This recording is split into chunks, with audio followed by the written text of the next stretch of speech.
নিজে নামাজ পড়বো ইনশাল্লাহ, পরিবারবর্গকে পড়াবো এবং আমার অধীনস্থ যারা আছে তাদের মাঝখানে নামাজটা কায়েম করবো ইনশাল্লাহ। পারবো না? যদি আপনার সন্তান খুব আদরের কলিজার টুকরা হয়, নামাজ কালাম না পড়ে, ওকে মহব্বত করবেন?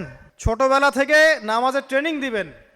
10 বছর বয়স হয়ে গেছে, নামাজ পড়ে না, নবী করিম সাল্লাল্লাহু আলাইহি ওয়াসাল্লাম বলেছেন তাকে পিটাইতে হবে।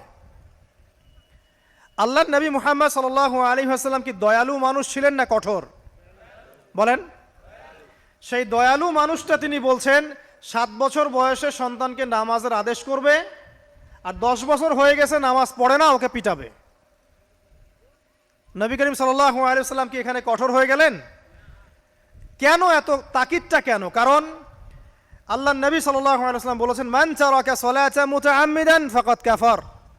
কেউ যদি ইচ্ছাকৃতভাবে নামাজটা ছেড়ে দেয় বা নামাজ অস্বীকার করে, সে ব্যক্তি কুফরি করলো। কি করলো? কুফরি করলে কেউ মুমিন থাকে? আচ্ছা, এখন দেখেন পরিস্থিতি, দেখেন মুসলিমদের মধ্য থেকে, ব্যক্তি জীবন থেকে নামাজ কিন্তু চলে যাচ্ছে। বেশিরভাগ মানুষ নামাজ পড়ছে না। অতএব প্রথম মেহনত হওয়া কিসের উচিত? একটা হাদিস মনে রাখবেন, যে ব্যক্তি এক ওয়াক্ত নামাজ ইচ্ছা করে ছেড়ে দিল, নামাজ পড়বো না, আমার পড়লেও হয় না পড়লেও হয়, ফাকাদ কাফারা, সে ব্যক্তি কুফরি করলো। আর কুফর শিরকের মধ্যে পার্থক্য নামাজ। আর পাক্কা নামাজি কারা এটা জানার জন্য আমাদের 2টা সময়ের দিকে খেয়াল রাখতে হবে। কয়টা সময় ভাই? এক ফজর, আর একটা হচ্ছে এশা। এই 2 ওয়াক্তে দেখবেন মসজিদে কারা কারা আসে, তারাই হচ্ছে আল্লাহর জমিনের সবচেয়ে শ্রেষ্ঠ মানুষ। যারা ফজর আর এশার নামাজ জামাতে আদায় করে, এরা নিঃসন্দেহে মুনাফিক না, আলহামদুলিল্লাহ। কারণ আল্লাহর নবী বলেছেন, বলেন সাল্লাল্লাহু আলাইহি ওয়াসাল্লাম, মুনাফিকদের উপরে সবচেয়ে ভারী নামাজ হচ্ছে 2টা। কয়টা?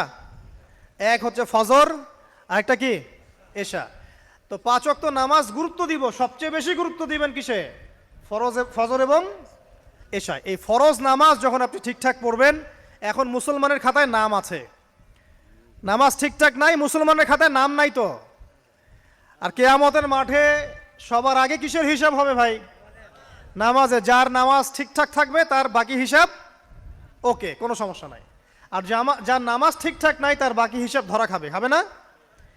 একজন ব্যক্তি মনে করেন অনেক দান সৎকার করেছে, হজ উমরা করেছে, ইত্যাদি ইত্যাদি, নামাজ নাই, কি হবে? ধরা খাবে না?